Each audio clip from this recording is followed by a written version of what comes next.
I have worked with a couple of other people. I worked with Michael Jackson and Stevie Wonder. And how did he repay you? He bought your songs. Hey, you see? Yeah, isn't that I nice? couldn't take him anywhere. No, yes, so it kind of is the first time since those lads. It was Christmas, and I was at home, and my phone rang, and a little voice, you know, talked to me, and I said, "Who's this?" You know, kind of guarding my privacy, private number. I said, "Who's this?" Michael originally rang me, said, "Do you want to make some hits?" And I said, "Yeah, sure I do, you know." So he came over, we agreed to meet here.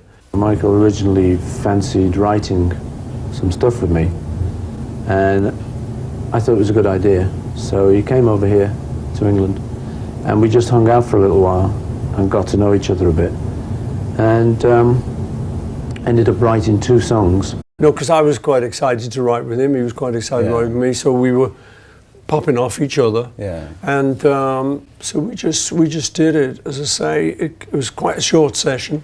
So it was very nice. We had a really good time. We made a couple of records together, did a video, and we're very good friends. Well, he's great, Michael. I mean, he's a great fella. I mean, I don't know if you've met him and stuff. He sort of say, "Mike, look, plugging you, see? You need it." But he's a nice fella, you know. He's a good fella to be around, and he's talented. Yeah. And so, what more do you want?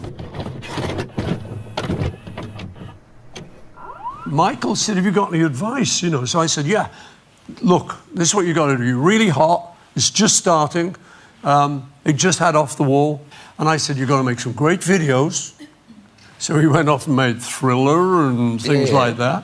I said, "You've got to get a really good manager because it's all going to be coming in and it could all go out if you don't."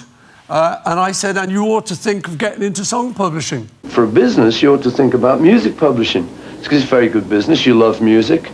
I'm into it. It does very well. It's a nice, easy business for a musician to be in. And it's a very rewarding business because it's music, it's songs, beautiful songs. It actually kind of fell apart a little bit later because he was talking to me and asking my business advice, and one of the things I said to him was, "Think about getting into music publishing." And then he looked at me kind of, I thought he was joking. He said, "I'm going to get yours." Oh, yeah. So, you know, I kind of thought, "Oh, you." I suppose Michael knew I was trying to sort of get control of him, and I kind of thought he was joking. I used to work with him, and he'd say, "I'm going to get your records, you know. I'm going to get your songs. I'm going to buy your songs.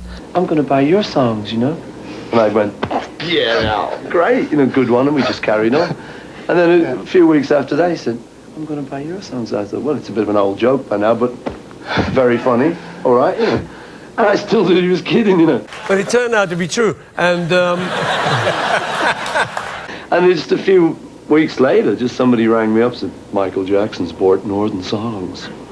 And what happened actually is then I started to ring him up because I thought, okay, here's the guy historically placed to give Lennon McCartney a good deal at last. John and I didn't know about song publishing. We literally thought that songs were in the air and that everyone owned them. That's literally how we met our first publisher. "Hi there." He said, "Come in, sit down."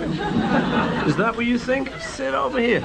And that was the deal they did. Well, pretty soon you had to get to know they could be owned because someone else knew they weren't in the sky. And he owned them. So that's what happened to us on the Northern Songs thing, which was me and John. Very early on, we got managed very well into a little situation. So it meant that the lion's share of whatever songs we did were taken by someone else. When we went to Rishikesh with the Maharishi, the man who owned them sold them while we were out of town. Dick James, his name was. And we got back to town, we said, "Dick, you can't do that." He said, "You want to bet?" And he was quite right. He had 51% of the company. And what happened was, at a certain point, these songs changed hands from the original publisher to another guy, and then to another guy. And at one of these junctures, I was offered the songs. Then there was a chance where I could have bought it. I felt very embarrassed buying them myself, because they're Lennon McCartneys. I wouldn't have liked to just own them myself. I felt bad about that. So I rang Yoko and I said, look, we got a chance to buy these songs. The man's asking 20 million, 10 to you, 10 to me. Should we do it? And she actually said, I think we can get it for 5. In fact, they didn't go for 20, they went for 50. Straight off the back of Thriller, he was like, cash rich, baby. Because we'd got signed when we were 21 or something in a back alley in Liverpool, and the deal had remained the same, even though we'd made this company the most famous, hugely successful. So I kept thinking it was time for a raise. You know. Well, you would, you know. Yes, I think so. And But I do intend to have a word with him. I spoke to him in LA, actually. You did? Yeah, and said, look, we've got to come to a good understanding here, because there are a number of things I don't like about how he runs the company. In our case, the trouble is, like the Nike thing that came up, I don't know if you heard about that, but the trouble is that we never did do commercials. With the Beatles, we had all those offers. You know, anybody who publishes songs, you get those offers. Hey, can we use this commercial? We had the offers from the big soft drinks companies. You know who I'm talking about. Big, huge offers to use a Beatles song, to use this and that. But we always turned them down because we believed it'd devalue the whole thing. Just takes that little edge off it that people who like Beatles stuff kind of go, Nowhere Man and Revolution. They kind of feel something for it, you know?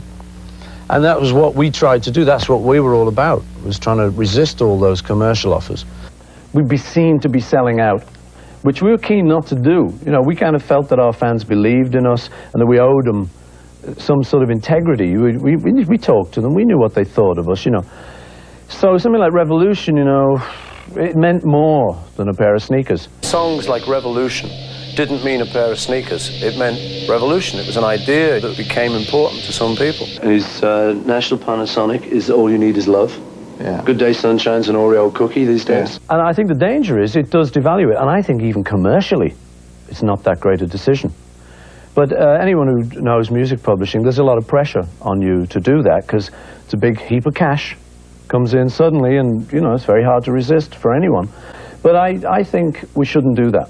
I don't really think we should do that. I think it's more sensible to leave the kind of legend intact. And I think they'll do great, the songs. I think they'll continue to do great. Now, if, you know, somebody else wanted to do it, then fine, you know, it's fine.